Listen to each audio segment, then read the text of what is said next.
Okay, so 1 year of owning this bike. Obviously, this bike isn't perfect, as we all know, but there are few things that makes it shine compared to the other bikes on the market. So let me just give some details about this before we get into the review. I purchased this bike last year in September of 2021, and since then till date I have covered just about 5,000 kilometers. I admit is not a lot because I just use this as a weekend bike. I try not to use this as a daily commuting bike, and also the fact that I don't commute a lot for work anyway. Okay, let's start with the good things first. The engine is amazing, first of all. I mean, for the price that you pay for this bike, 3.5 lakhs on road, you're getting a really good deal. So you're getting such an amazing machine, which is also kind of like a platform that you can customize according to your own preferences. Because let's be honest, for the price that you pay for this bike, you don't get everything according to what you want. Royal Enfield has definitely made some cost-cutting measures here and there, and it's quite apparent when you start riding the bike and you own it.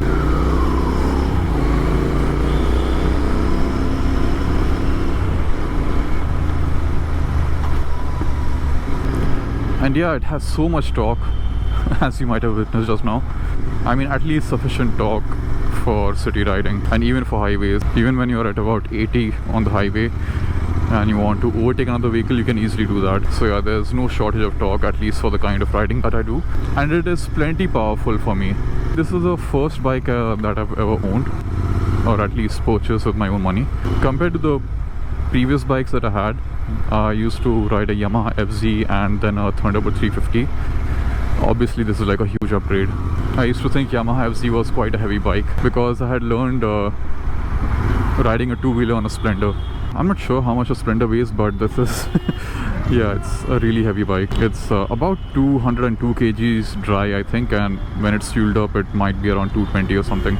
It's one of the big cons about this bike. Like in city riding and situations like this, you might get tired after a while if you're not used to heavier bikes. But the good thing about it is when you're riding it on the highway or when it's cruising, the weight completely disappears.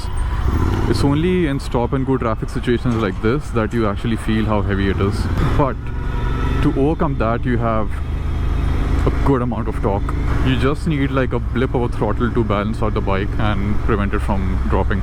And the other thing that I don't really like about the bike, or at least from the ownership point of view, is that the quality of parts, as I mentioned before, is not really up to the mark.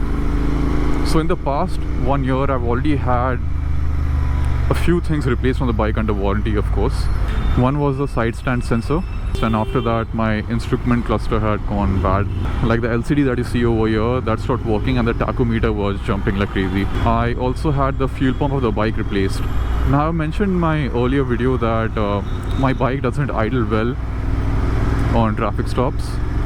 Well, it turns out the fuel pump was not working properly, and that also had to be replaced. Another bad thing about the bike is that I'm not very happy with the suspension. Like the front forks, they dive quite easily even under light braking. I'm not even a really heavy guy. I'm like 75 kgs on a good day, so I'm just assuming how bad it must be for heavier people to ride this bike and I mean ride this bike in the city. On highway it's completely fine, and I think that's what this bike is meant for, just for highway riding. It's not something that you take out every day for, you know, grocery shopping. But yeah, the good thing about this bike is that it's quite cheap to maintain. The only major expense I've had in the last 1 year is the oil change. So this takes about 3 liters of oil, and if you get the oil from Royal Enfield, I think it cost about 2,200 for 3 liters. Okay, so that was a quick and short review of the Interceptor. If you think I've missed anything, please do feel free to leave a comment, and I'll try to cover it in the next video. Thank you so much for watching, and please do subscribe.